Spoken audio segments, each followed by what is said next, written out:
உறவினில் இணைந்திடும் நெஞ்சங்களாக புத்துலகம் படைப்பதற்காக வந்திருக்கின்ற உங்கள் அனைவரையும் அன்போடு வரவேற்று தந்தை மகன் தூய ஆவியின் பெயராலே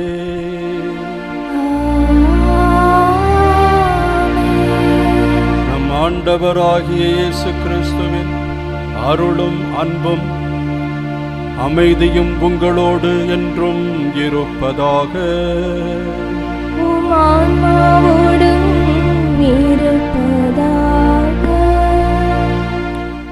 இயேசுவின் திரு இருதயத்திற்கு மிகவும் நெருக்கமான அன்பு இறைமக்களே,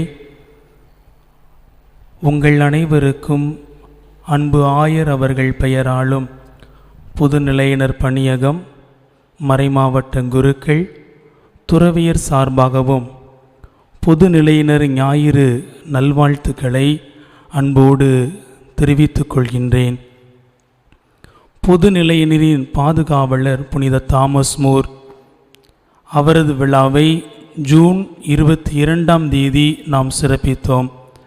அதைத் தொடர்ந்து வருகின்ற இந்த ஞாயிறு பொதுநிலையினர் ஞாயிறாக சிறப்பிக்கப்படுகின்றது, கொண்டாடப்படுகின்றது. புறப்படுவோம் புத்துலகம் படைக்க என்ற மைய சிந்தனையில் இந்த நாளை சிறப்பிக்க, இந்த விழாவை கொண்டாட நாம் அனைவரும் அழைக்கப்படுகின்றோம். கொரோனா 2ஆம் அலை வேகம் குறைந்து கொண்டிருக்கின்ற இந்த செய்தி நமக்கு ஆறுதலையும் மகிழ்ச்சியையும் கொடுத்தாலும், இந்த பெருந்தொற்றால் நாம் மிகவே பாதிக்கப்பட்டிருக்கின்றோம் என்பதை மறுப்பதற்கில்லை. ஒரு விதத்தில் நாம் அனைவருமே முடங்கி போயிருக்கின்றோம். இச்சூழ்நிலையில் எப்படி புறப்படுவது, புத்துலகம் படைக்க என்ற கேள்வி எழும்புகின்றது. விவிலியம் நமக்கு விடை தருகின்றது. இயேசுவின் காலத்திலும் இந்த பெருந்தொற்று போன்று துன்பங்கள் இல்லாமல் இல்லை. உடல் உள்ள நோயால் மக்கள் மிகவே பாதிக்கப்பட்டார்கள். சமூக சமய வேறுபாடுகள், பொருளாதார நெருக்கடிகள், அரசியல் அடிமைத்தனங்கள் மக்களை பாடாய்படுத்தின. இயேசு தம்முடைய வாழ்வாலும் தம்முடைய வார்த்தையாலும் மக்களுக்கு புது தெம்பூட்டினார். புது வலிமையை அவர்களுக்கு அவர் கொடுத்தார். அக்கால மக்களினுடைய அடிமைத்தனங்களை, ஆதிக்க சக்திகளினுடைய செயல்பாடுகளை வேறறுத்து அன்பினால் புத்துலகம் படைக்க மக்களை தயார்படுத்தினார்.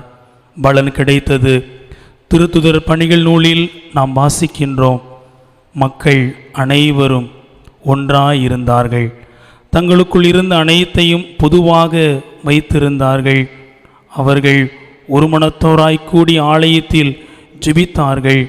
தங்களுக்குள்ளதை அவர்கள் பகிர்ந்து கொண்டார்கள். உணவை பகிர்ந்து கொண்டார்கள் என்ற ஒரு அழகான ஒரு சமூகத்தை நாம் பார்க்கின்றோம். அன்பு மக்களே, நாமும் தொடக்க கால திருச்சபையினர் போன்று புதிய உலகம் படைக்க அழைக்கப்படுகின்றோம். அன்பினால் நம்மை புதுப்பித்துக் கொள்வோம். அன்பினால் பிறரை புதுப்பிப்போம். அன்பினால் இந்த உலகை புதுப்பிக்க நாம் தயாராவோம். இதுவே தகுந்த காலம். இன்றே உங்களுக்கு தரப்படுகின்ற சிறப்பான நாள். உறுதியேற்போம். புனித தாமஸ் மூருடைய முன்மாதிரியை பின்பற்றி நாமும் புத்துலகம் படைக்க புறப்பட ஆண்டவருடைய அருளையும் ஆசிரையும் வல்லமையும் வேண்டி இந்த தெய்வீக திருப்பலியில் பக்தியோடு நாம் பங்கேற்போம். இப்புனிதமான பலியை தகுந்த விதமாக ஒப்புக் கொடுக்க நம் குற்றங்கள், குறைகள், பாவங்கள், பலவீனங்களுக்காக இறை தந்த இடத்தில் மனம் வருந்தி மன்னிப்பு வேண்டுவோம்.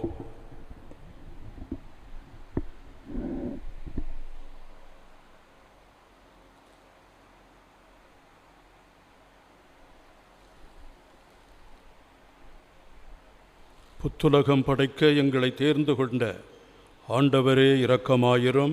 ஆண்டவரே இரக்கமாயிரும். புதிய வாழ்வையும் நிறைவாழ்வையும் நாங்கள் பெற்றுக்கொள்ள இயேசு கிறிஸ்துவே நீர் எங்களுக்கு உயிரை தருகின்றீர். கிறிஸ்துவே இரக்கமாயிரும். கிறிஸ்துவே இரக்கமாயிரும். அனைவரும் ஒற்றுமையுடன் ஒன்றுபட்டு வேறுபாடுகளை களைந்து சகோதரத்துவத்தையும் சமநிலையையும் அடைய ஆவியாரின் துணையை எங்களுக்கு தருகின்றீர். ஆண்டவரே இரக்கமாயிரும். ஆண்டவரே இரக்கமாயிரும். எல்லாம் வல்ல இறைவன் நம்மீது இரக்கம் வைத்து நம் பாவங்களை மன்னித்து நம்மை நிலை வாழ்வுக்கு அழைத்துச் செல்வாராக. ஆமென்.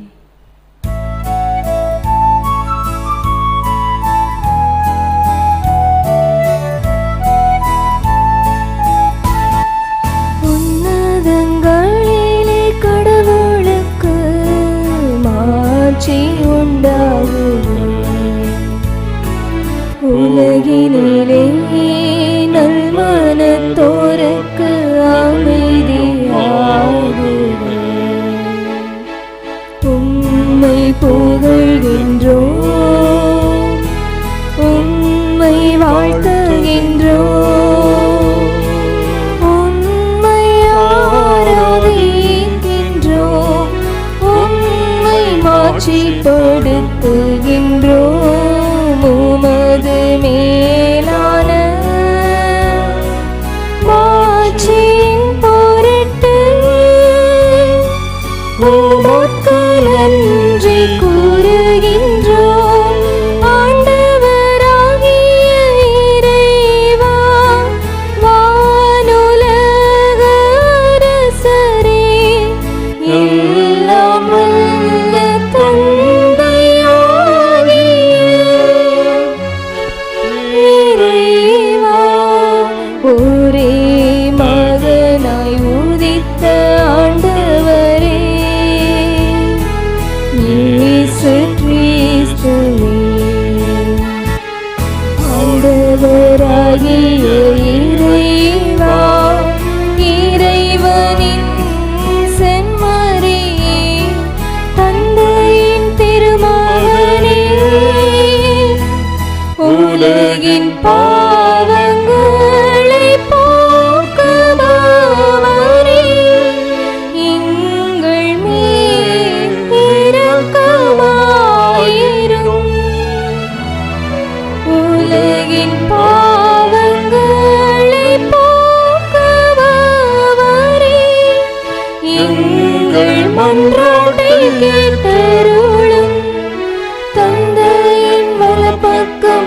வீற்றிருப்பவரே எங்கள் மேல் இரக்கமாயிரும். ஏனெனில் இயேசு கிறிஸ்துவே நீரொருவரே தூயவர், நீரொருவரே ஆண்டவர், நீரொருவரே உன்னதர். தூய ஆவியாரோடு தந்தையாகிய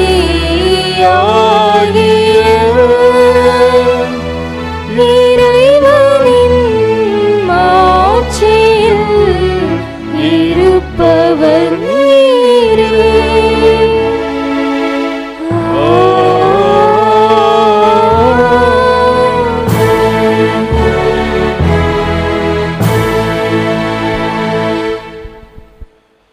மன்றாடுவோமாக. இறைவா, உமது அருளாலும் பிள்ளைகளாக தேர்ந்தெடுக்கப் பெற்ற நாங்கள் ஒளியின் மக்களாக இருக்க விரும்பினீரே. அதனால் நாங்கள் தவறு எனும் இருளில் சிக்கிக் கொள்ளாமல் உண்மையின் பேரொளியில் என்றும் சிறந்து விளங்க அருள் புரிவீராக. உம்மோடு தூய ஆவியாரின் ஒன்றிப்பில் ஒரே இறைவனாய் என்றென்றும் வாழ்ந்து ஆட்சி செய்கின்ற எங்கள் ஆண்டவரும் உம் திருமகனுமாகிய கிறிஸ்து வழியாக உம்மை மன்றாடுகிறோம்.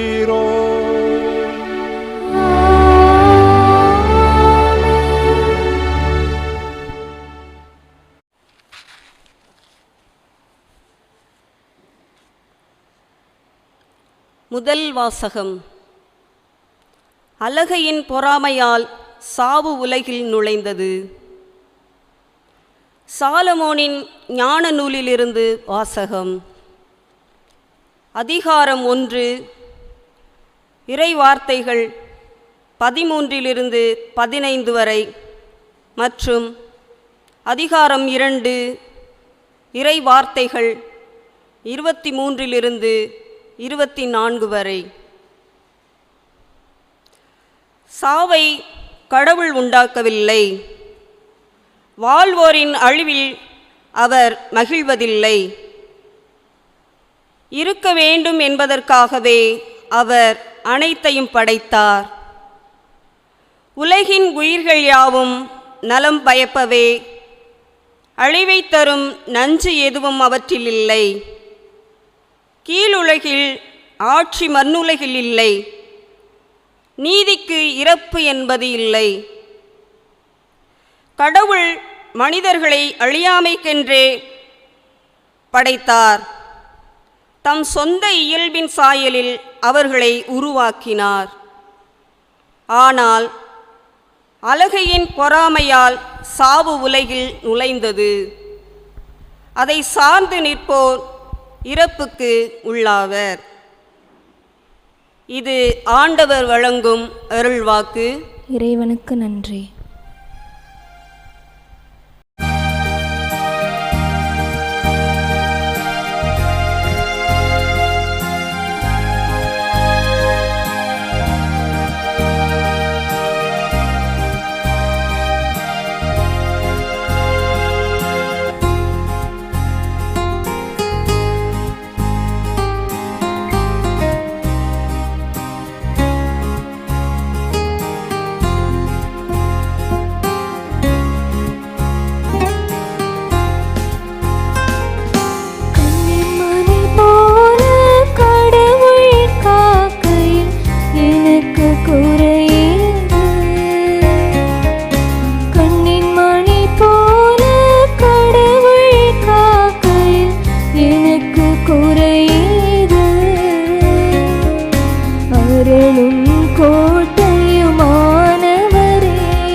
எனக்கு குறையேது.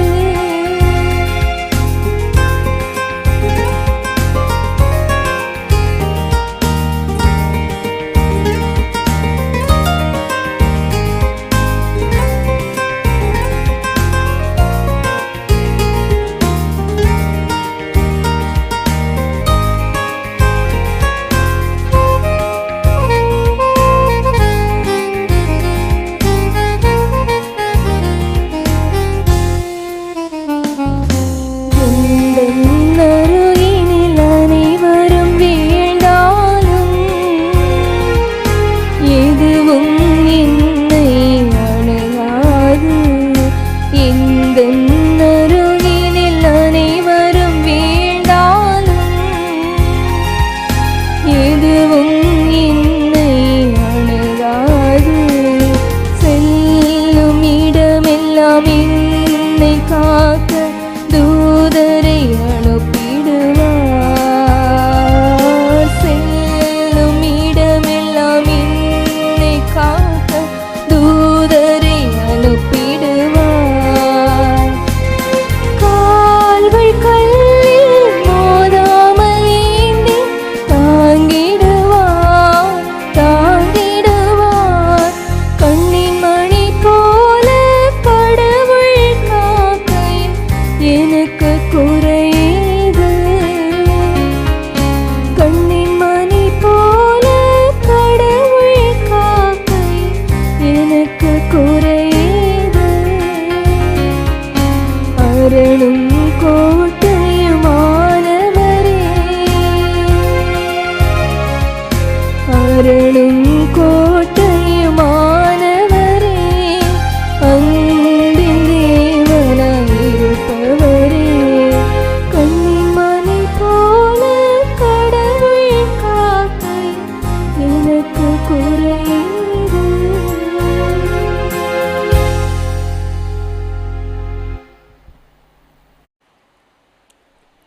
இரண்டாம் வாசகம். இப்பொழுது உங்களிடம் மிகுதியாய் இருக்கிறது, அவர்களுடைய குறையை நீக்குங்கள். திருத்தூதர் பவுல் கொரிந்தியருக்கு எழுதிய 2ஆம் திருமுகத்திலிருந்து வாசகம். பிரிவு 8 இறை வார்த்தைகள் 7, 9 மற்றும் 13 முதல் 15 முடிய. சகோதரர் சகோதரிகளே, நம்பிக்கை, நாவன்மை, அறிவு, பேரார்வம் ஆகிய அனைத்தையும் மிகுதியாய் கொண்டிருக்கிறீர்கள். எங்கள் மேல் நீங்கள் கொண்டுள்ள அன்பும் பெருகி கொண்டு வருகிறது. அதுபோல் இந்த அறப்பணியிலும் நீங்கள் முழுமையாய் ஈடுபட வேண்டும். நம் ஆண்டவர் இயேசு கிறிஸ்துவின் அருள் செயலை அறிந்திருக்கிறீர்களே. அவர் செல்வராயிருந்தும் உங்களுக்காய் ஏழையானார். அவருடைய ஏழ்மையினால் நீங்கள் செல்வராகுமாறு இவ்வாறு செய்தார். மற்றவர்களின் சுமையை தணிப்பதற்காக நீங்கள் துன்புற வேண்டும் என்று நாங்கள் சொல்லவில்லை. மாறாக எல்லாரும் சமநிலையில் இருக்க வேண்டும் என்றே சொல்கிறோம். இப்பொழுது உங்களிடம் மிகுதியாய் இருக்கிறது, அவர்களுடைய குறையை நீக்குங்கள். அவ்வாறே அவர்களிடம் மிகுதியாக இருக்கும்போது உங்கள் குறையை நீக்குவார்கள். இவ்வாறு உங்களிடையே சமநிலை ஏற்படும். மிகுதியாய் சேகரித்தவருக்கு எதுவும் மிஞ்சவில்லை, குறைவாக சேகரித்தவருக்கும் எதுவும் குறைவுபடவில்லை என்று மறைநூலில் எழுதியுள்ளது அன்றோ? ஆண்டவர் வழங்கும் அருள்வாக்கு. இறைவனுக்கு நன்றி.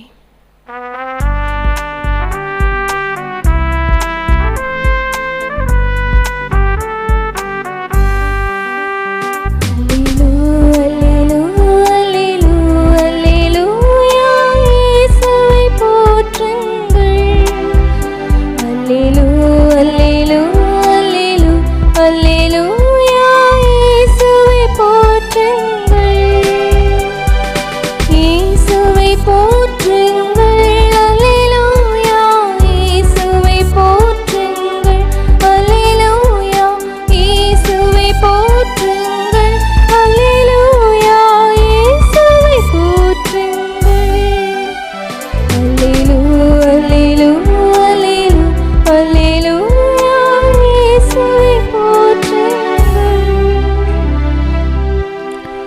ஆண்டவர் உங்களோடு இருப்பாராக.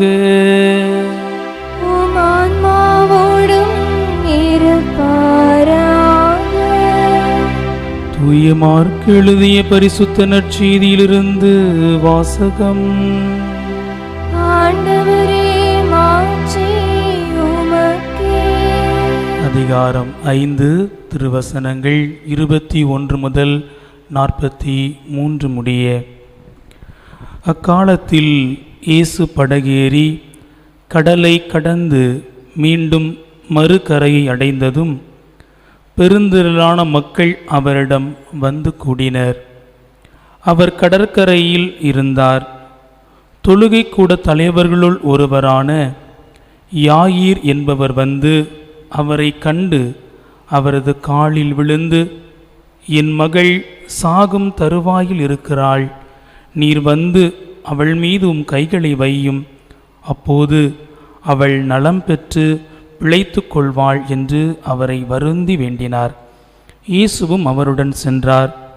பெருந்திரளான மக்கள் அவரை நெருக்கிக் கொண்டே பின்தொடர்ந்தனர். அப்போது 12 ஆண்டுகளாய் இரத்தப்போக்கினால் வருந்திய பெண் ஒருவர் அங்கு இருந்தார். அவர் மருத்துவர் பலரிடம் தமக்கு உள்ளதெல்லாம் செலவழித்தும் ஒரு பயனும் அடையாமல் மிகவும் துன்பப்பட்டவர். அவர் நிலைமை வர வர மிகவும் கேடுற்றது. அவர் இயேசுவை பற்றி கேள்விப்பட்டு மக்கள் கூட்டத்துக்கிடையில் அவருக்கு பின்னால் வந்து அவரது மேலுடையை தொட்டார். ஏனெனில், நான் அவருடைய ஆடையை தொட்டாலே நலம் பெறுவேன் என்று அப்பெண் எண்ணிக்கொண்டார். தொட்டவுடனே அவருடைய இரத்தப்போக்கு நின்று போயிற்று. அவரும் தம் நோய் நீங்கி நலம் பெற்றதை தம் உடலில் உணர்ந்தார். உடனே இயேசு தம்மிடமிருந்து வல்லமை வெளியேறியதை தம்முள் உணர்ந்து மக்கள் கூட்டத்தை திரும்பி பார்த்து, என் மேலுடையை தொட்டவர் யார் என்று கேட்டார். அதற்கு அவருடைய சீடர்கள் அவரிடம், இம்மக்கள் கூட்டம் உம்மை சூழ்ந்து நெருக்குவதைக் கண்டும் என்னை தொட்டவர் யார் என்கிறீரே என்றார்கள். ஆனால் அவர் தம் மேலுடையை தொட்டவரை காணும்படி சுற்றிலும் திரும்பி பார்த்து கொண்டிருந்தார். அப்போது அப்பெண் தமக்கு நேர்ந்ததை அறிந்தவராய் அஞ்சி நடுங்கிக் கொண்டு அவர் முன் வந்து விழுந்து நிகழ்ந்தது அனைத்தையும் அவரிடம் சொன்னார். இயேசு அவரிடம், மகளே, உனது நம்பிக்கை உன்னை குணமாக்கிற்று, அமைதியுடன் போ, நீ நோய் நீங்கி நலமாயிரு என்றார். அவர் தொடர்ந்து பேசிக்கொண்டிருந்தபோது தொழுகை கூட தலைவருடைய வீட்டிலிருந்து ஆள்கள் வந்து அவரிடம், உம்முடைய மகள் இறந்து விட்டாள், போதகரை ஏன் இன்னும் தொந்தரவு செய்கிறீர் என்றார்கள். அவர்கள் சொன்னது இயேசுவின் காதில் விழுந்ததும் அவர் தொழுகை கூட தலைவரிடம், அஞ்சாதீர், நம்பிக்கையை மட்டும் விடாதீர் என்று கூறினார். அவர் பேதுரு, யாக்கோபு, யாக்கோபின் சகோதரனான யோவான் ஆகியோரை தவிர வேறொருவரையும் தம்முடன் வரவிடவில்லை. அவர்கள் தொழுகை கூட தலைவரின் வீட்டிற்கு சென்றார்கள். அங்கே அமளியையும் மக்கள் அழுது ஓலமிட்டு புலம்புவதையும் இயேசு கண்டார். அவர் உள்ளே சென்று, ஏன் இந்த அமளி, ஏன் இந்த அழுகை, சிறுமி இறக்கவில்லை, உறங்குகிறாள் என்றார். அவர்கள் அவரை பார்த்து நகைத்தார்கள். ஆனால் அவர் அனைவரையும் வெளியேற்றிய பின் சிறுமியின் தந்தையையும் தாயையும் தம்முடன் இருந்தவர்களையும் கூட்டிக் கொண்டு அச்சிறுமி இருந்த இடத்திற்கு சென்றார். சிறுமியின் கையை பிடித்து அவளிடம், தலித்தாகும் என்றார். அதற்கு, சிறுமி, உனக்கு சொல்லுகிறேன், எழுந்திடு என்பது பொருள். உடனே அச்சிறுமி எழுந்து நடந்தாள். அவள் 12 வயது ஆனவள். மக்கள் பெரிதும் மலைத்து போய் மெய்மறந்து நின்றார்கள். இதை யாருக்கும் தெரிவிக்கக்கூடாது என்று அவர் அவர்களுக்கு கண்டிப்பாய் கட்டளையிட்டார். அவளுக்கு உணவு கொடுக்கவும் சொன்னார். ஆண்டவரின் அருள்வாக்கு. கிறிஸ்துவே உமக்கு புகழ்.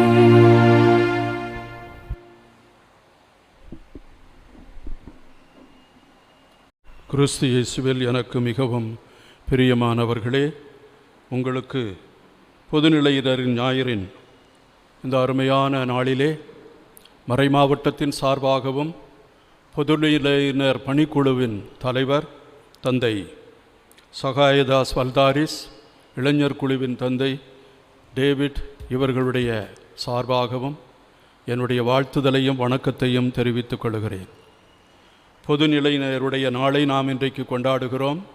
இந்த நாளினுடைய தலைவராக அல்லது பேட்ரன் என்று சொல்வார்களே, அவராக இருக்கின்றவர் தாமஸ் மோர். அவர் இறைவனுக்கும் மனிதருக்கும் நேர்மையுடையவராக இருந்து தன்னுடைய வாழ்வை இறைவனுக்கு அர்ப்பணித்தவர். எந்த நிலையிலும் தன்னுடைய நம்பிக்கையையும் விசுவாசத்தையும் அவர் இழக்கவில்லை. மக்களுக்காக போராடினார், கடவுளின் நன்னறிகளுக்காக போராடினார், தீமைகளை எதிர்த்தார். அவருக்கு கிடைத்த பலன் அவருடைய தலை துண்டிக்கப்பட்டது. அவர் ஒரு பொதுநிலையினராக இருந்து அரச கட்டளையையும் மீறினார். அது எப்படி என்றால், அரசன் செய்வது தவறு என்று சொல்லி சுட்டிக்காட்டினார். அதனால் அவருக்கு இத்தகைய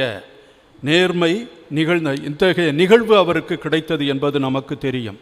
இந்த நாளில் பொதுநிலையினரை பற்றி சிந்திக்கின்ற பொழுது இன்றைக்கு நமக்கு கொடுக்கப்பட்ட வாசகங்களின் வழியாக அவைகளை சிந்தித்து பார்ப்பது மிகவும் நலமாக இருக்கும் என்று நினைக்கிறேன். சாலமோனின் ஞானத்தை நமக்கு எடுத்து வைக்கிறது இன்றைக்கு திருச்சபை. அந்த ஞானத்தின் வழியாக நமக்கு கொடுக்கப்பட்ட அருமையான அந்த வாழ்வு இதுதான். சாவை கடவுள் உண்டாக்கவில்லை. என்ன அற்புதமான ஒரு வார்த்தை பாருங்க. கடவுள் மனிதனை அழியாமைக்கென்றே படைத்தார். அழியா வாழ்வுக்காக அவர் அவனை படைத்திருக்கிறார். தன்னுடைய சொந்த சாயலின் இயல்பில் அவனை உருவாக்கினார். இந்த உலகத்தில் அலகையின் சதியால் சாவு நுழைந்தது என்று சொல்லப்பட்டிருக்கிறது. நீதிக்கு அழிவே இல்லை என்பதும் கூறப்பட்டிருக்கிறது. அப்போ இந்த இறைவாக்கினர் அல்லது இந்த ஞானி நமக்கு சொல்ல வருவது என்ன? மனிதன் அழியாமையினால் புடைசூழப்பட்டிருக்கிறான். அந்த கொடை அவனுக்கு கொடுக்கப்பட்டிருக்கிறது. ஒருவேளை இந்த உலகத்தில் அவனுக்கு இறப்பு வந்தாலும் அவன் இரவாமையை தாங்கியவனாக இருக்கிறான். இரவாமையை தாங்கியவனாக இருக்கின்றவன் இறைமையை பெற்றவனாக இருக்க வேண்டும். அவன் இந்த உலகத்தில் வாழ்ந்தாலும் இறைமையை அவன் நிராகரித்து விட்டால் இறந்தவனாகவே இருக்கின்றான். இன்றைக்கு 60-70% நாம் எல்லோரும் மனித மக்களில் இறந்தவர்களாகவே வாழ்ந்து கொண்டிருக்கிறோம். ஏனென்றால் இறைமை நம்மிடம் இல்லை, பிறர் அன்பு நம்மிடம் இல்லை, பிறரை பற்றிய ஒரு அறிவு நமக்கு இல்லை, தெளிவு இல்லை. இதனால் நாம் நமக்காக வாழுகின்ற பொழுது நம்மையே இழந்து விடுகிறோம். எந்த மனிதன் தனக்காக வாழ்கின்றானோ அவன் தன் வாழ்வை இழந்து விடுவான் என்று இயேசு நமக்கு சொல்லியிருக்கிறார். பிறருக்காகவும் இறைவுக்காகவும் வாழுகின்ற மனிதன் அவன் இறந்தாலும் வாழ்வை தன்னுள் வைத்திருக்கின்றான் என்பது கிறிஸ்தவத்தின் மிகப்பெரிய உண்மை. இதை முதல் வாசகம் நமக்கு எடுத்து கூறுகிறது. அதே போல இரண்டாம் வாசகம் இந்த வாழ்வை எப்படி நாம் வாழ வேண்டும் என்பதை, பிறருக்கு பணி செய்து வாழ வேண்டும், இருப்பதை பிறருக்கு கொடுக்க வேண்டும். பவுலடிகளார் இங்கே கொஞ்சம் தடுமாறுகிறார் என்று கூட நான் சொல்ல முடியும். அவர் என்ன சொல்லுகிறார்? உங்களுடைய குறையை நீக்க நான் தியாகம் செய்ய வேண்டும் அல்லது வருத்தப்பட வேண்டும் என்று உங்களிடம் கேட்கவில்லை என்று சொல்லுகிறார். அன்புக்குரியவர்களே, எப்படி ஒரு தாய் தன்னுடைய வருத்தத்தை எல்லாம் தாங்கிக் கொள்ளாமல் ஒரு குழந்தையை காப்பாற்ற முடியும்? குழந்தை நோயாக இருக்கிறது என்று வைத்துக் கொள்வோம். அந்த குழந்தையை காப்பாற்ற வேண்டும் என்றால் அவள் பல தியாகங்களை செய்ய வேண்டும், கண் விழித்து இருக்க வேண்டும், ஒருத்தல் செய்ய வேண்டும். அந்த குழந்தை நலமாக இருப்பதற்காக விரும்பிய ஆகாரத்தை கூட அது உண்ணாமல் இருக்க வேண்டும். இவ்வாறு பல பல தியாகங்களை செய்து அதனால் வருகின்ற துன்பங்களை எல்லாம் தாங்கிக் கொள்ளும் பொழுதுதான் உண்மையான சமநிலை ஏற்படும். உண்மையான அர்த்தம் நமக்கு தெரியும், பிறர் அன்பின் அர்த்தம் நமக்கு தெரியும். பவுலடிகளார் என்ன சொல்லுகிறார்? பிறருடைய துன்பத்தை போக்குவதற்காக நீங்கள் துன்பப்பட வேண்டும் என்று நான் கூறவில்லை, மாறாக அவர்கள் சமநிலையோடு வாழ வேண்டும் என்பதற்காகத்தான் உங்களிடம் இருப்பதை பிறருக்கு பகிர்ந்து கொடுக்கிறேன். இதைத்தான் நம்ம செய்து கொண்டிருக்கிறோம். காசு இருக்கிறவங்கள்ட்ட இருந்து காசை வாங்கி ஏழைகளுக்கு கொடுப்பது நீ ஒரு இடைநிலையாளன்தான். அவனிடம் இருக்கிறத வாங்கி நீ கொடுக்கிற. நீ இவ்வாறு கொடுக்கும் பொழுதே மிகப்பெரிய அதிகாரத்தை எல்லாம் வச்சுக்கிற, பெரிய டாம்பிகமாக காணிக்கிற. உன்னிடமிருந்து வருகின்ற அந்த காசை போல நீ செயல்பட்டு கொண்டிருக்கிறாய். உன்னிடமிருந்தே நீ கொடுத்தாய் என்றால் அப்போ எவ்வளவு ஆணவமாக இருப்பாய்? கொடுத்தலில் ஆணவம் இருக்கக்கூடாது, எளிமை இருக்க வேண்டும். வின்சென்ட் டி பால் அந்த தலைவர் சொல்லுகிறார், அவர் சொல்லுகிறார், உன்னிடம் இறந்து கேட்பவன் கடவுள் என்பதை நீ மறந்துகொள். அவனுக்கு நீ உதவி செய்யும் பொழுது ஒரு இறைமையை பெற்றுக் கொள்ளுகிறாய், கடவுளுக்கு நீ உதவுகிறாய் என்பதை மறவாதே என்று சொல்லிக் கொள்ளுகிறார். எனவே தர்மம் கொடுப்பவன் தர்மம் பெறுபவனை விட மேலானவன் என்று நினைக்க கூடாது. தர்மம் பெறுபவன் உன்னுக்கு இறைமையை தருகிறான், நீ வேண்டுமென்றால் தர்மத்தை மட்டும்தான் கொடுக்கிறாய். நீ காசை கொடுக்கிறாய், அவன் இறைமையை தருகிறான். இன்றைக்கு இருக்கிற ஏழை மக்கள் எல்லாம் அவ்வாறுதான் இருக்கிறார்கள். ஆனால் அவர்களுக்கு நாம் உதவி செய்யாமல் கர்வத்தோடும் ஆணவத்தோடும் இகழ்ந்த பார்வையோடும் அவர்களை ஒதுக்குகின்ற பொழுது, அன்புக்குரியவர்களே, எப்படி பொதுநிலையர் என்ற முறையில் நாம் இறைவனுடைய அரசை இந்த உலகத்தில் நிறுவுகிறோம் என்பதை நினைத்து பார்க்க வேண்டும். பொதுநிலையினர் எப்படிப்பட்டவராக இருக்க வேண்டும் என்பதை நமக்கு ஒரு சில கருத்துக்கள் வழியாக உங்களிடம் விளக்க விரும்புகிறேன். பொதுநிலையினர் யார்? கிறிஸ்துவில் நம்பிக்கை கொண்டு திரு முழுக்கு பெற்று புதிய அழைப்பை பெற்று வாழுகிறவர்கள் தான் பொதுநிலையினர். இந்த பொதுநிலையினருக்கு இறைவன் ஒரு மிகப்பெரிய அழைப்பை கொடுக்கிறான். அந்த அழைப்பை கொடுக்கும் பொழுது அவர்களுடைய வாழ்க்கையிலிருந்து அவன் எதை பெற்றுக்கொள்ள வேண்டும் என்பதை பின்வரும் வாக்கியங்கள் நமக்கு கூறுகின்றன. பொதுநிலையினர் உலகை சார்ந்து இருக்கின்றார்கள். உலகை சார்ந்த பண்பு அவர்களிடம் உண்டு. உலகை சார்ந்த பண்புகள் அப்படி என்று சொன்னால், அவர்கள் வியாபாரம் செய்வார்கள், மீன்பிடிக்க போவார்கள், குடும்பத்தை காப்பாற்றுவதற்காக மற்ற தொழில்களை செய்வார்கள், பேராசிரியராக இருப்பார்கள். இவ்வாறு உலகத்தில் உள்ள அரசியலில் ஈடுபடுவாங்க. நிறைய காரியங்கள் அவர்கள் இருக்கிறது. அந்த காரியங்களில் ஈடுபட்டு அவர்கள் பணம் சம்பாதிக்க வேண்டும், தன்னை வளர்த்து கொள்ள வேண்டும், இந்த குடும்பத்தை வளர்த்து கொள்ள வேண்டும். இதெல்லாம் உலகு சார்ந்த பண்பு. 2, அவர்களுக்கு திருப்பணிக்கு அடுத்த அலுவல்களில் ஈடுபட வேண்டும். அதற்காக அழைக்கப்பட்டிருக்கிறார்கள். நிறைய பேரை நான் பார்த்துருக்கிறேன், வேலை செய்துக்கிட்டு வருவாங்க, இரவு நேரத்தில் பாடம் தெரியாத பிள்ளைகளுக்கு கல்வி கற்றுக் கொடுப்பாங்க. அதே நேரத்தில் பிஸ்னஸ் செய்தவங்க தங்களுடைய வருமானத்திலிருந்து 10ல் ஒரு பகுதியை ஏழைகளுக்கு கொடுப்பாங்க. இன்னும் பல அலுவல்களில் ஈடுபட்டிருப்பவர்கள் குருவானவரோடு சேர்ந்து இரவு நேரத்தில் வீடுகளை சந்தித்து ஜெபித்து அவர்களுக்கு ஆறுதல் கூறி வருவார்கள். அப்போ இந்த உலகத்தை சார்ந்தவர்களாக இருந்தாலும் இந்த பணியை செய்து வருகின்ற பொதுநிலையினர் மிகவும் பெரியவர்கள், சிறந்த மாண்பு பெற்றவர்கள். ஆண்டவருடைய அன்புக்கு அவர்கள் ஈடு கொடுத்து வாழுகின்றார்கள் என்று கண்டிப்பாக சொல்ல முடியும். அடுத்தது, பொதுநிலையினர் என்ன செய்ய வேண்டும்? மலைப்பொழிவின் மனப்பான்மையை உலகுக்கு அறிவுறுத்தி தங்களை மாற்றி அமைக்க வேண்டும். ஏழைகளே, நீங்கள் பேறு பெற்றவர்கள், அவர்களில் நீங்கள் ஒருவராக இருக்க வேண்டும். பணம் நிறைந்திருந்தாலும் ஏழை மனது, தூய மனது, அன்பான மனது, தொல்லுலக மக்கள் எல்லாம் எனதே என்று சொல்லுகின்ற மனதுதான் அந்த ஏழை மனது. அந்த ஏழை மனது இறைமைத்தன்மையை கொண்ட மனதாக இருக்க முடியும். அதனால தான் பேறு பெற்றவர்கள். சும்மா ஏழையாக இருந்ததுனால அவன் கடவுளுடைய பிள்ளையாக மாற மாட்டான். ஏழைகள் கூட சண்டை போடுபவர்கள் நிறைய பேர் இருக்கிறாங்க, தொந்தரவு பண்றவங்க நிறைய பேர் இருக்கிறாங்க. அவர்களை கூலிப்படையாக வச்சிருக்கிறாங்க, நிறைய பேரை கொண்டு போடுறாங்க. அவங்களெல்லாம் இந்த ஏழைகளை வைத்துக்கொண்டு பெரியவர்கள் ஏமாத்துகிறார்கள். அதற்கு இவர்கள் பேரம் போகிறார்கள். அவர்களெல்லாம் ஏழை என்று சொல்ல முடியாது. ஏழை என்று சொல்பவர்கள் ஏழைத்தன்மையில் வாழ்ந்தாலும் அந்த நீதியையும் அன்பையும் நம்மில் இருக்கக்கூடியவர்கள். நான் ஏழை என்பதை விட்டுக்கொண்டு அவர்கள் கடவுளிடம் அன்பு செய்ய வேண்டும். அந்த ஏழ்மை நீங்குவதற்காக, அநியாயம் நீங்குவதற்காக அவர்கள் போராட வேண்டும். அப்படிப்பட்ட மலை பொழிவின் மனப்பான்மையை எல்லோரும் வைத்திருக்க வேண்டும். சமாதானம் செய்பவர்கள் பேறு பெற்றவர்கள், நீதியின் மீது பசிதாகம் உள்ளவர்கள் பேறு பெற்றவர்கள். இதெல்லாம் பொதுநிலையரிடம் கண்டிப்பாக அவர்களுக்கு இருக்க வேண்டும். அடுத்தது, கடவுளின் திட்டப்படி செயல்களை நெறிப்படுத்துவதன் மூலம் கடவுள் ஆட்சியை அவர்கள் அமைக்க வேண்டும். இறையாட்சியை நாம் எப்படி அமைப்பது? சென்ற வாரம், அதற்கு முந்தின வாரம் கூட நான் சொன்னேன், இறையாட்சி நமது ஆண்டவராகிய இயேசு கிறிஸ்துவின் கனவு. அதை இந்த உலகத்தில் நிறுவுவதற்காகவே வந்தார். தன்னுடைய வாழ்வையும் தன்னுடைய போதனையையும் அதற்காகவே செலவிட்டார். உங்களுக்கு தெரியும், இறையாட்சி என்றால் அது ஒரு கடுகு விதைக்கு ஒப்பாக்கலாம் என்று சொன்னார். சிறியதாக இருக்கும், பெரிய மரமாக வளரும், எல்லாருக்கும் அடைக்கலம் தரும், எல்லாரையும் தன்னுள் ஏற்றுக்கொள்ளும். அவ்வாறு நாம் எல்லோரும் இறை திட்டத்தின்படி வாழ்ந்து இந்த உலகத்தில் எதை நிறுவ வேண்டும்? இறை ஆட்சியை நிறுவ வேண்டும்.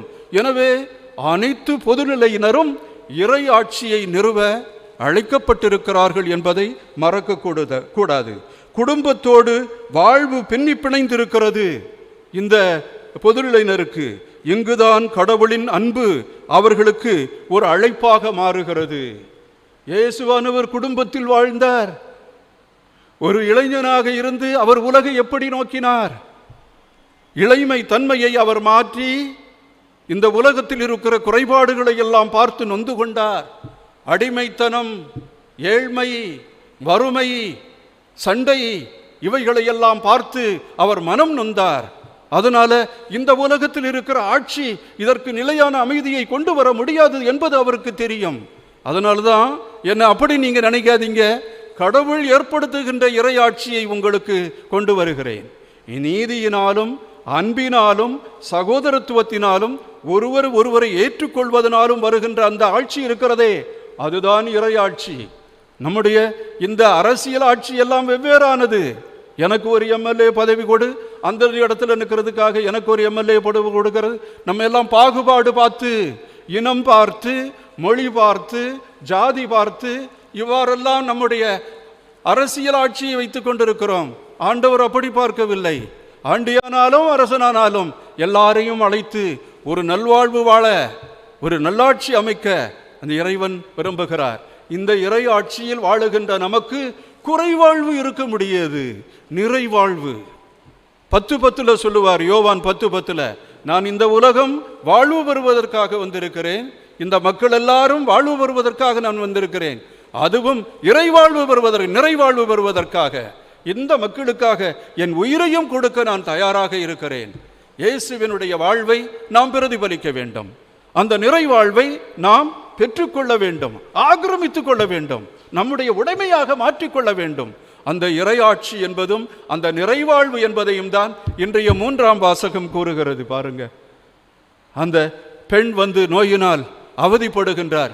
12 ஆண்டுகளாக எத்தனையோ மருத்துவரிடம் சென்றிருப்பார், எத்தனையோ உபாதைகளை அவர் அடைந்திருப்பார், எத்தனையோ நிலைகளில் அவர் என்னென்ன தியாகங்களை செய்து தன்னுடைய நோய் நீங்க வேண்டுமோ அதெல்லாம் பார்த்திருப்பார். வயிற்று வலி 10 வருஷம் இருந்ததுக்காக ஒருத்தன் தற்கொலை பண்ணிக்கிட்டதாகலாம் நம்ம கேள்விப்படுகிறோம். நம்பிக்கையை இழந்து விட்டான். வாழ்நாள் முழுவதும் துயரத்தில் வாழ வேண்டுமோ என்று ஆண்டவனை நொந்து கொண்டு இறந்தவர்கள் எல்லாம் நிறைய பேர் இருக்கிறாங்க. 12 வருடமான அந்த பெண் அவருடைய ஆடையை தொட்டால் போதும் எனக்கு வாழ்வு கிடைக்கும் என்று அவள் நினைத்து அந்த ஆடையை தொடுகிறாள், வாழ்வு பெறுகிறாள். இயேசு அவரை ஆசீர்வதிக்கிறார்.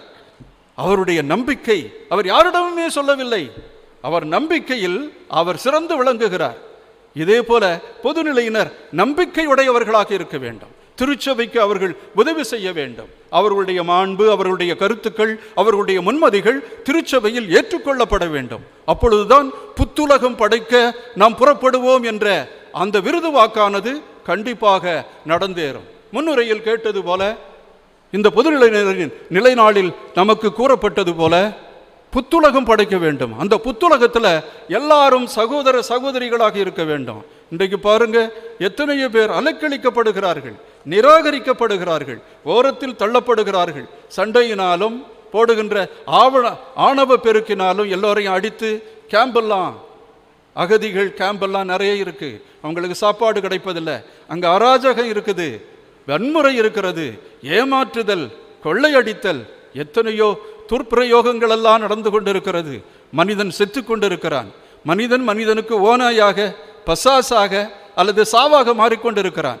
இந்த நேரத்தில் நமக்கு வாழ்வு தருபவராக, நம்பிக்கையின் ஊற்றாக, நம்பிக்கையின் நாயகனாக, மலை பிரசங்கத்தின் கதாநாயகனும் அவர்தான், இறையாட்சியின் உன்னதரும் அவர்தான்.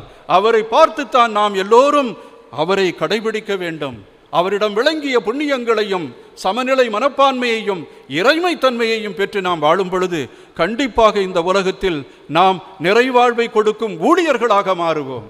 அடுத்து என்ன வருகிறது? யாயீர், அந்த 101 அந்த ஜெபக்கூட தலைவர் வந்து எல்லாருக்கும் முன்னால ஆண்டவர்கிட்ட தென்றலிட்டு விளங்கி, அவரே பெரியவர், எல்லாருக்கும் ஆர்டர் போடுகிறவர், அவர் இயேசுவுக்கு முன்னால ஒரு போதகராக தெரிந்தவர் தான் நம்முடைய ஆண்டவர்.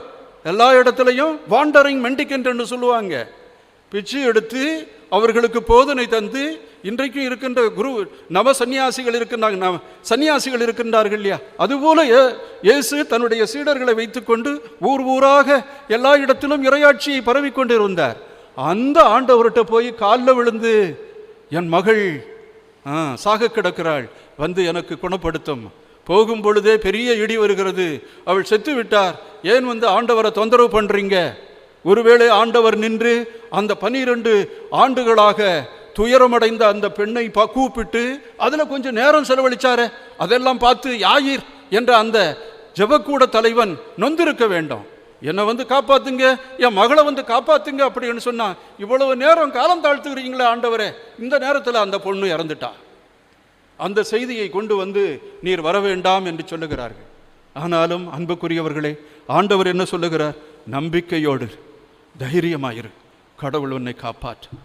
இந்த நம்பிக்கை நமக்கு வேண்டும், இந்த தைரியம் பொதுநிலையிற்கு வேண்டும், இந்த இறைவனுடைய வார்த்தை நமக்கு ஊந்துதலும் சக்தியுமாக இருக்க வேண்டும். இந்த நம்பிக்கை இருந்தால் இறந்தவர்களும் உயிர்த்து கொண்டே இருப்பார்கள்.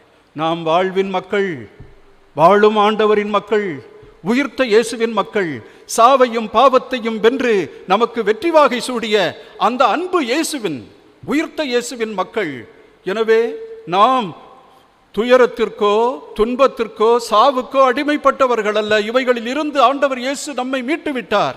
நம்பிக்கையோடு செயல்படுவோம், எல்லா மக்களையும் அன்பு செய்வோம். பாகுபாடுகள், துஷ்பிரயோகங்கள், வன்முறைகள், ஏதாச்சாரியங்கள், மற்றவர்களை அடக்கி ஆள வேண்டும் என்ற அந்த நிலைகள் எல்லாம் மாறி நாம் எல்லோரும் இறைவார்த்தையை கேட்டு ஞான பயிப்பர்களோடு சேர்ந்து நம்முடைய பங்கிற்கும், நம்முடைய நாட்டிற்கும், நம்முடைய மாகாணத்திற்கும் நான் இயல்பாக நம்முடைய ஆற்றல்களையும் நமக்கு இறைவன் கொடுத்த அந்த சக்தியையும் ஞானத்தையும் வல்லமையையும் நாம் பயன்படுத்தினால் கண்டிப்பாக நாம் இந்த உலகத்தில் இறையாட்சியை நிறுவ முடியும். நமக்கு கொடுக்கப்பட்டிருக்கிற இந்த சக்தியை பற்றி 1 கொரிந்தியர் 12வது அதிகாரத்தில் சொல்லுகிறார். ஒருவருக்கு ஞானம் நிறைந்த சொல்வளத்தை ஆண்டவர் கொடுத்திருக்கிறார், இன்னொருவருக்கு நம்பிக்கை அருளுகிறார், இன்னொருவருக்கு வல்ல செயல் செய்யும் ஆற்றலை அழுகிறார், இன்னொருவருக்கு பல்வகை பரவசை பேச்சு பேசும் ஆற்றலை தருகிறார். ஒரே ஆவியானவர் இத்தகைய ஆற்றல்களை நமக்கு தந்திருந்தும் இன்றும் நாம் வறியவராக, பிரிந்தவர்களாக, சண்டை போடுபவர்களாக, ஒருவரிடம் பொறாமை வைத்திருப்பவர்களாக நாம் இருக்கிறோம் என்றால் கிறிஸ்தவத்துக்கு நாம் இழைக்கின்ற ஒரு தோல்வியாக அது மாறிவிடும். அன்புக்குரியவர்களே, விழித்தெழுவோம், புதுப்படைப்பாக மாறுவோம், புத்துலகம் படைக்க நாம் வீறு கொண்டு வருவோம். இறைவன் நம் அனைவரையும் ஆசீர்வதிப்பாராக. ஆமென்.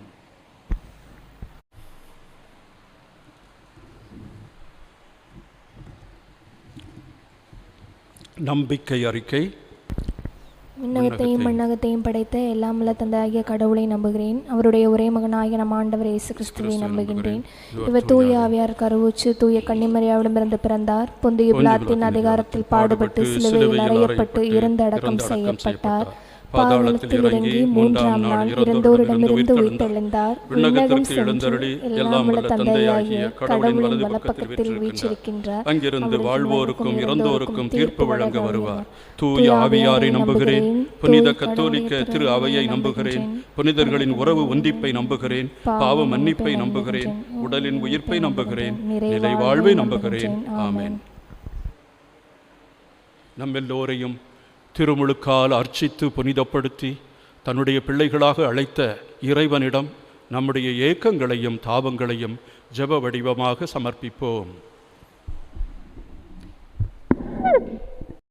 திரு அவையை வழிநடத்தும் எம் திருத்தந்தை, ஆயர்கள், அருள்பணியாளர்கள், துறவியர் அனைவரும் உலகை புதுப்பித்து புத்துலகம் படைக்க வேண்டிய இறையாட்சியின் பணியில் முழுமையான அர்ப்பணத்துடன் தங்களை ஈடுபடுத்துவதோடு இறைமக்கள் அனைவரையும் அதே பாதையில் வழிநடத்திட வரமருள வேண்டுமென்று உம்மை மன்றாடுகிறோம். ஆண்டவரே, எங்கள் மன்றாட்டை கேட்டருளும். எம் நாட்டை ஆள்வோர் அனைவரும் ஆதிக்கம், எதேச்சதிகாரம், சுயநலம் ஆகிய தீமைகளை மறுத்து மக்கள் மைய நல்லாட்சியில் உறுதியுடன் செயலாற்றி உண்மை, நீதி, பிறரன்பு, சமத்துவம், சகோதரத்துவம் ஆகிய விழுமியங்கள் நிறைந்த மகிழ்ச்சி நிறை ஆட்சியினை வழங்கிட அவர்களை வழிநடத்துமாறு இறைவா உம்மை மன்றாடுகிறோம். ஆண்டவரே, எங்கள் மன்றாட்டை கேட்டருளும்.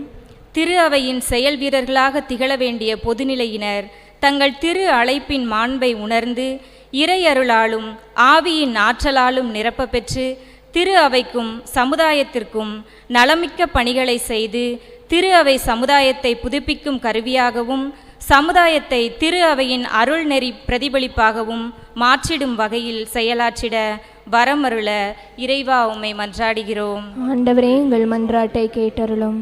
மருத்துவரும் மருந்துமான இறைவா, உலகை அச்சுறுத்தி கொண்டிருக்கும் இக்கொரோனா பெருந்தொற்று முற்றிலும் நீங்கி மாந்தர் அனைவரும் உமது இறை இரக்கத்தின் ஆசீரை பெற்று நலமாயிருக்கவும் நோயுற்றோர் நலம் பெறவும் அவர்களின் நலவாழ்வுக்காக உழைத்திடும் அனைத்து துறை சார்ந்த முன்களப் பணியாளர்கள் அனைவரும் நலமாக இருக்கவும் துணை புரிய வேண்டுமென்று இறைவா உம்மை மன்றாடுகிறோம். ஆண்டவரே, எங்கள் மன்றாட்டை கேட்டருளும்.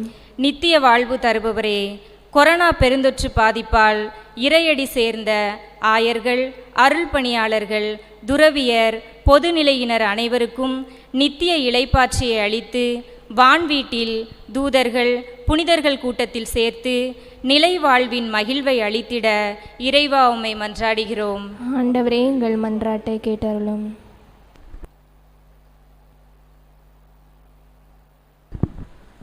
எங்கள் மீது அக்கறை கொண்ட இறைவா, எங்களை மறவாத இறைவா, நாங்கள் எழுப்பும் வேண்டுதல்களை கனிவுடன் கேட்டருளும்.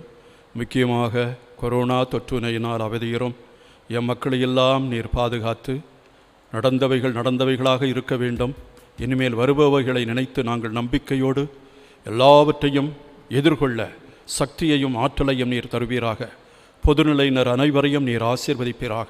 அவர்களுடைய குடும்பங்களையும் அவர்களுடைய பிள்ளைகளையும் அவர்கள் படுகின்ற துயரங்கள், துன்பங்கள், வருத்தங்கள் எல்லாவற்றையும் அவர்களிடமிருந்து நீக்கி அவர்களுக்கு ஞானமும் அறிவும் ஆற்றலும் வல்லமையும் தந்து திருச்சபையை வளர்விக்கும் இறையாட்சியின் சாட்சிகளாக விளங்க அவர்களுக்கு அருளும் பலமும் தருவீராக. என்றென்றும் வாழ்ந்து ஆட்சி செய்கின்றவர் நீரே. ஆமென்.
அன்புமிக்கோரே, நாம் ஒப்பு கொடுக்கும் திவ்ய பலி எல்லாம் வல்ல தந்தைக்கு ஏற்ற பலியாகும்படி ஜெபியுங்கள். ஆண்டவர் தமது பெயரின் புகழ்ச்சிக்காகவும் ஆட்சிக்காகவும் நமது நன்மைக்காகவும் புனித திரு அவை அனைத்தின் நலனுக்காகவும் உமது கையிலிருந்து பலியை ஏற்றுக்கொள்வாராக.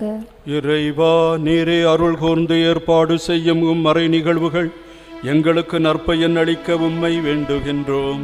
அதனால் எங்கள் பணியின் புனித காணிக்கைகள் உமக்கு ஏற்றனவாய் இருப்பனவாக. எங்கள் ஆண்டவராகிய கிறிஸ்து வழியாக உம்மை மன்றாடுகிறோம். ஆண்டவர் உங்களோடு இருப்பாராக.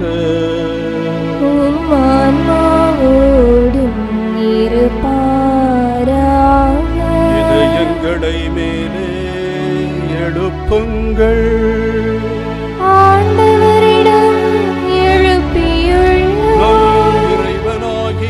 ஆண்டவருக்கு நன்றி கூறுவோம். அது தகுதியும் நீதியுமானதே.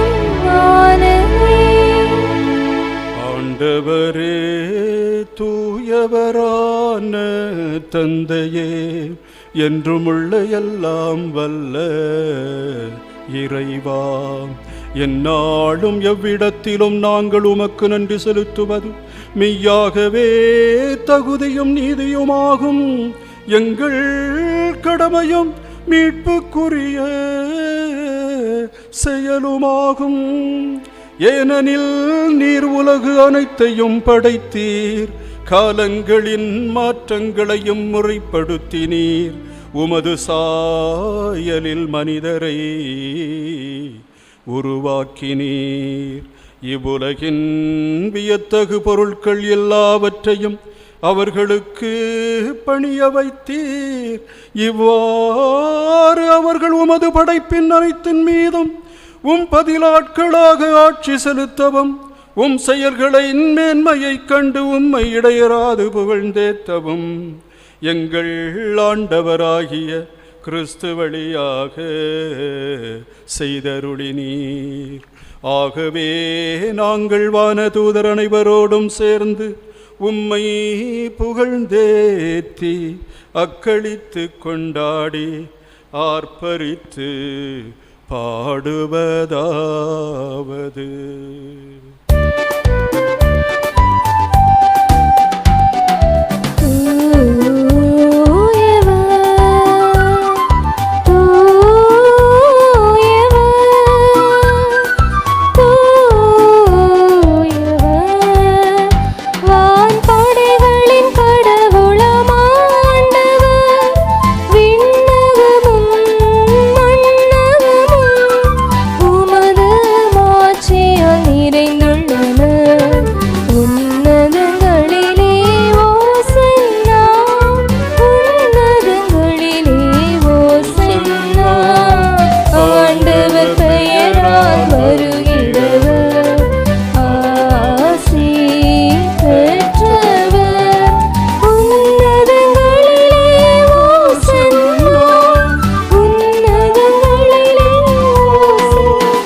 திருச்சபையில் இருக்கின்ற அனைத்து பொதுநிலையினரையும் நினைவு கூறுவோம். அவர்களுடைய நல்ல உள்ளங்களையும் திருச்சபைக்காக உழைக்கின்ற அவர்களுடைய உழைப்பையும், பல்வேறு சபைகளில் சேர்ந்திருந்து வின்சென்ட் டி பால் சபை, மாதா சபை, இருதய சபை, இளைஞர்கள் அணி, இவள் வழியாக எண்ணற்ற நல்ல செயல்களை செய்து கொண்டிருக்கின்ற நல்ல உள்ளங்களுக்கு நம்முடைய பாராட்டுக்களை தெரிவிப்போம். இன்னும் இதில் அக்கறை கொள்ளாதவர்கள் மறுபடியும் திருச்சபையோடும் சமூகத்தோடும் இணைந்து நல்ல நல்ல காரியங்களில் ஈடுபட்டு இறையாட்சியை இந்த உலகத்தில் அமைக்க வேண்டுமல்ல, நல்ல மனதை அவர்களுக்கு தர வேண்டும் என்று இந்த திருப்பலியில் உருக்கமாக ஜெபிப்போம். இதற்காக உழைக்கின்ற ஒவ்வொரு குருவையும், துறவியர்களையும், அனைத்து நல்ல உள்ளங்களையும் நாம் மனதார பாராட்டி இறைவனிடம் அவர்களை ஒப்படைப்போம். ஆண்டவரே, நீர் மெய்யாகவே தூயவர், தூய்மை அனைத்திற்கும் ஊற்று. ஆகவே உம்முடைய ஆவியை பொழிந்து இக்காணிக்கைகளை தூய்மைப்படுத்த உம்மை வேண்டுகிறோம். இவ்வாறு எங்கள் ஆண்டவர் இயேசு கிறிஸ்துவின் உடலும் இரத்தமுமாக எங்களுக்கு இவை மாறுவனவாக. அவர் பாடுபட உளம்கனிந்து தம்மை கையளித்த போது அப்பத்தை எடுத்து நன்றி செலுத்தி அதை பிட்டு தம் சீடர்களுக்கு அளித்து இயேசு கூறியதாவது: அனைவரும் இதிலிருந்து பெற்று உண்ணுங்கள், ஏனெனில் இது உங்களுக்காக கையளிக்கப்படும் என் உடல்.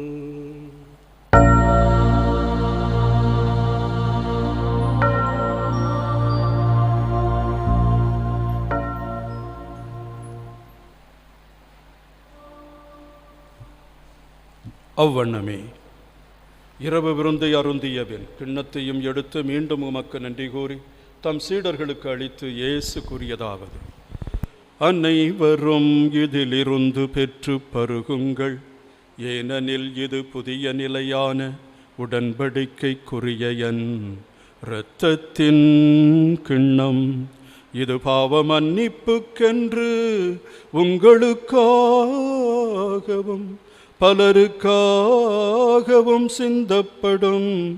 இதை என் நினைவாக செய்யுங்கள்.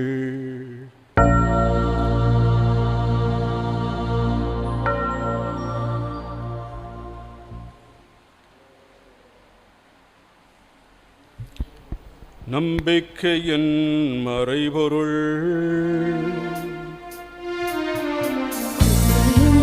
மீட்பரே, எங்களை மீட்டருளும். உமது சிலுவையினாலும் உயிர்ப்பினாலும் எங்களுக்கு விடுதலை அளித்தவனீரே. எங்களுக்கு விடுதலை அளித்தவனீரே.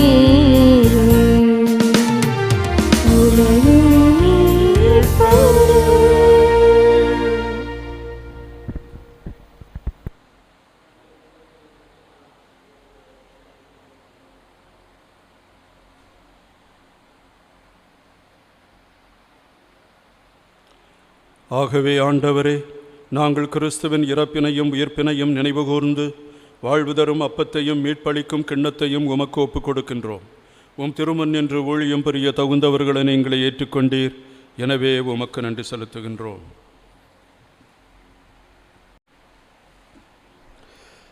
மேலும் கிறிஸ்துவின் உடலிலும் இரத்தத்திலும் பங்கு கொள்ளும் எங்களை தூய ஆவியார் ஒன்று சேர்க்க வேண்டும் என உம்மை தாழ்மையுடன் மன்றாடுகின்றோம். ஆண்டவரே, உலகெங்கும் பரவியிருக்கும் திரு அவையை நினைவு கூர்ந்தருளும். எங்கள் திருத்தந்தை பிரான்சிஸ், எங்கள் ஆயர் ஸ்டீஃபன் ஆந்தனி, எல்லா திருநிலையினர், சிறப்பாக எங்கள் மறைமாவட்ட பொதுநிலையினர், அகில உலக திருச்சபையின் பொதுநிலையினர் ஆகிய அனைவரோடும் திரு அவையை அன்பில் நிறைவு பெற செய்தருளும். மேலும் உயிர்த்தலும் எதிர்நோக்குடன் துயில்கொள்ளும் எங்கள் சகோதர சகோதரிகளையும் இறந்தோர் அனைவரையும் இரக்கத்துடன் நினைவு கூர்ந்து உமது திருமுக ஒளியினுள் ஏற்றருளும். எங்கள் அனைவர் மீதும் இரக்கமாயிரும். கடவுளின் கன்னித்தாயான புனித மரியா, அவருடைய கணவரான புனித யோசேப்பு, புனித திருத்தூதர்கள், இவ்வுலகில் மோக்கு வந்தவராயிருந்தோர் ஆகிய புனிதர் அனைவருடனும் நாங்கள் நிலை வாழ்வில் பங்கு கொள்ளும் தகுதி பெற்று உம் திருமகன் இயேசு கிறிஸ்து வழியாக உம்மை புகழ்ந்தேற்று மரமருள உம்மை மன்றாடுகின்றோம்.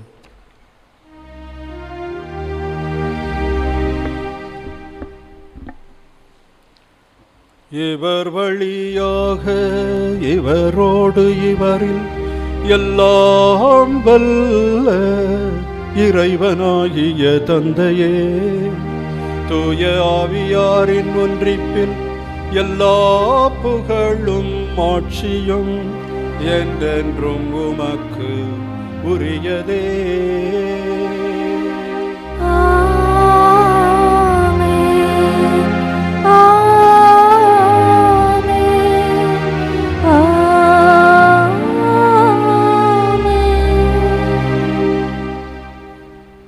மகன் இயேசு நமக்கு கற்பித்தவாறு அப்பா, தந்தா என்று அழைத்து ஆண்டவரை நோக்கி வேண்டுவோம். விண்ணுலகில் இருக்கிற எங்கள் தந்தையே, உமது பெயர் தூயதென போற்றப் பெறுக. உமது ஆட்சி வருக. உமது திருவுளம் விண்ணுலகில் நிறைவேறுவது போல மண்ணுலகிலும் நிறைவேறுக. எங்கள் அன்றாட உணவை இன்று எங்களுக்கு தாரும். எங்களுக்கு எதிராக குற்றம் செய்வோரை நாங்கள் மன்னிப்பது போல எங்கள் குற்றங்களை மன்னியும். எங்களை சோதனைக்கு உட்படுத்தாதேயும், தீமையிலிருந்து எங்களை விடுவித்தருளும். ஆண்டவரே, தீமை அனைத்திலிருந்தும் எங்களை விடுவித்து எங்கள் வாழ்நாளில் அமைதியை கனிவுடன் அருள உம்மை மன்றாடுகிறோம். உமது இரக்கத்தின் உதவியால் நாங்கள் பாவத்திலிருந்து எப்போதும் விடுதலை பெற்று யாதொரு கலக்கமுமின்றி நலமாயிருப்போமாக. நாங்கள் எதிர்நோக்கி இருக்கும் பேரின்பத்துக்காகவும் எம் மீட்பராகிய இயேசு கிறிஸ்துவின் வருகைக்காகவும் காத்திருக்கின்றோம். ஏனெனில் ஆட்சியும் வல்லமையும் ஆட்சியும் என்றென்றும் உமதே. எங்கள் ஆண்டவராகிய இயேசு கிறிஸ்துவே, இறை அரசை மக்களின் வாழ்வாக அவர்களுடைய நோக்காக கனவு கண்டவரே, புது வாழ்வை அங்கே புகுத்தியவரே, யாரும் இறக்கக்கூடாது, நோயில் வாடக்கூடாது என்று சொல்லி புது வாழ்வு தந்தவரே, அந்த ஜெபக்கூட தலைவனுடைய 12 வயது பிள்ளையை உயிர்த்தெழச் செய்து அந்த குழந்தைக்கு வாழ்வாக இருந்தவரே, எங்கள் வாழ்விலும் நீர் வாழ்வாக இரும், நம்பிக்கையாக இரும், அன்பாக இரும். எல்லா மக்களையும் அணைத்து கொள்ளுகின்ற அன்பு கரத்தை நீர் எங்களுக்கு தாரும். உமது இறையாட்சி கனவை நாங்கள் நிறைவேற்றும் நல்ல தூதர்களாக என்றும் செயல்பட பொதுநிலையினர் அனைவருக்கும், இறைமை நிலையை ஏற்றுக்கொண்ட துறவியர்களுக்கும் நீர் அருளும் பலமும் தருவீராக. என்றென்றும் வாழ்ந்து ஆட்சி செய்கின்றவர் நீரே. ஆமென். ஆண்டவருடைய சமாதானம் உங்களோடு என்றும் இருப்பதாக.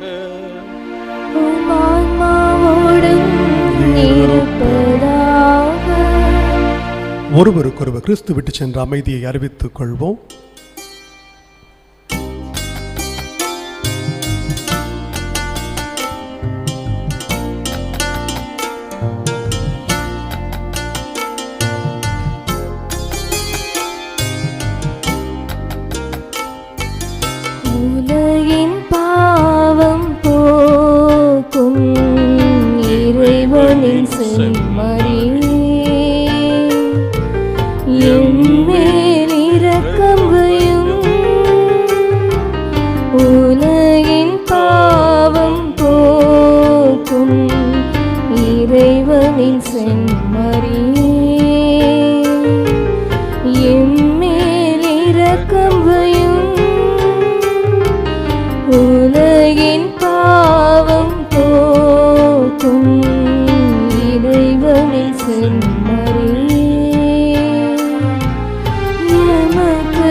இதோ இறைவனின் செம்மறி, இதோ உலகின் பாவங்களை போக்குகின்றவர். செம்மறியின் விருந்துக்கு அழைக்கப் பெற்றோர் பேறு பெற்றோர். ஆண்டவரே, நீர் என் இல்லத்தில் எழுந்தருள நான் தகுதியேற்றவள். ஆனால் ஒரு வார்த்தை மட்டும் சொல்லியருளும், எனது ஆன்மா நலமடையும். கிறிஸ்துவின் திருவுடலும் திரு ரத்தமும் நம்மை காத்து நிலை வாழ்வுக்கு நம்மை அழைத்துச் செல்வதாக. ஆமென்.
அன்பு மக்களே, புதுநிலை ஞாயிறை மிக சிறப்பாக கொண்டாட இந்த திருப்பலியை தலைமையேற்று சிறப்பித்து பொதுநிலையனுடைய பணிகள் என்ன, அவருடைய கடமைகள் என்ன, இறையாட்சி பணியில் எவ்வாறு அவர்கள் தங்களை இணைத்து கொண்டு புளிப்பு மாவு போல அவர்கள் சிறப்பாக பணியாற்றி இவ்வுலகில் இயேசுவின் பணியை, இறையாட்சி பணியை சிறப்பாக செய்ய வேண்டுமென்று நம்முடைய அன்றாட வாழ்வு பின்னணியில் எடுத்துக்காட்டுகளை சொல்லி ஆண்டவருடைய நிறைவான அருளை நமக்கு சிறப்பாக பெற்று தந்திருக்கும் நம்முடைய அன்பு ஆயருக்கு பொதுநிலையினர் பணியகத்தின் சார்பாக இதயம் நிறைந்த நன்றியை அன்போடு தெரிவித்துக் கொள்கின்றோம். இந்த திருப்பலி இணைந்து ஜெபித்து இறை ஆசிரை பெற்று தந்திருக்கும் இளையோர் பணிக்குழு இயக்குனர் அருட்தந்தை டேவிட் அவர்களுக்கும் பொதுநிலையினர் பணியகம் சார்பாக நன்றியை உரித்தாக்குகின்றோம். இந்த திருப்பலி சிறப்பாக கொண்டாடப்பட அனைத்து முன்னேற்பாடுகளையும் நன்முறையில் செய்திருக்கும் ஆயர் அவர்களின் செயலர் அருட்திரு தினேஷ் அடிகளாருக்கும் இன்னும் இந்த திருப்பலியை பதிவேற்றம் செய்ய உதவியாக இருக்கும் சகோதரருக்கும் அழகாக இசை மீட்டி பாடல் பாடிய சகோதர சகோதரிக்கும் ஒளி அமைப்பை சிறப்பாக செய்திருக்கும் சகோதரருக்கும் இன்னும் அனைத்து தன்னார்வ நல்ல உள்ளங்களுக்கும் பணியகத்தின் சார்பாக நன்றியை உரித்தாக்கிக் கொள்கின்றோம். இந்த மகிழ்ச்சியான நாளில் மறைமாவட்டத்தின் சார்பாக மேதகு ஆயர் அவர்கள் பொதுநிலையினர் இல்ல பணியாளர்களை கௌரவிக்கும் விதமாக இந்த ஞாயிறின் மகிழ்ச்சியின் வெளிப்பாடாக இந்த அன்பு பரிசை அவர்களுக்கு வழங்கி ஆசீர்வதிப்பார்கள்.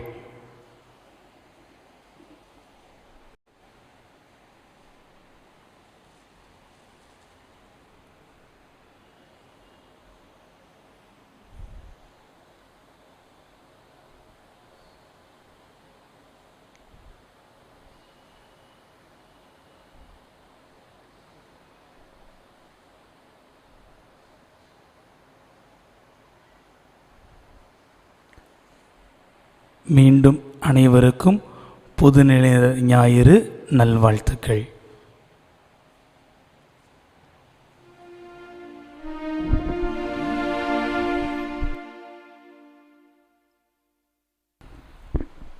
இந்த திருப்பலியில் பங்கு பெற்று பொதுநிலையினர் ஞாயிறை சிறப்பாக கொண்டாட துணை புரிந்த பொதுநிலையினர் பணிக்குழுவின் செயலர் தந்தை சகாயதாஸ் வல்தாரிஸ் அவர்களுக்கும் நம்முடைய மனமார்ந்த நன்றியை தெரிவித்து அவருடைய பணி சிறக்கவும் அவர் மேற்கொண்டிருக்கின்ற இந்த முயற்சிகளெல்லாம் இறைவனுடைய அருளால் சிறப்படையவும் நற்பயன் தரவும் ஆண்டவரை வேண்டிக் கொள்ளுகிறோம்.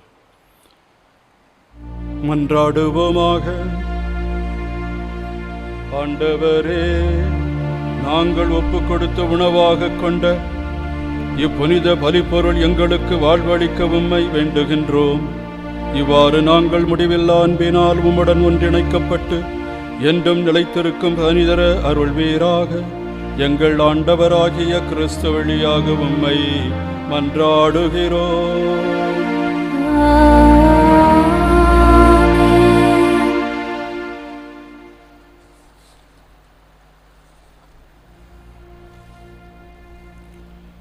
ஆண்டவர் உங்களுக்கு ஆசி வழங்கி உங்களை காப்பாராக. நம்பிக்கை போதனையால் அவர் என்றும் உங்களுக்கு ஊட்டமளித்து புனித செயல் புரிவதில் நீங்கள் நிலைத்திருக்கச் செய்வாராக. அமைதி, அன்பு ஆகியவற்றின் வழியை அவர் உங்களுக்கு காட்டி தலைமை நோக்கி நீங்கள் வரச் செய்வாராக. எல்லாம் வல்ல இறைவன் தந்தை, மகன், தூய ஆவியாரின் ஆசி உங்கள் மீது இறங்கி உங்களோடு என்றும் தங்குவதாக.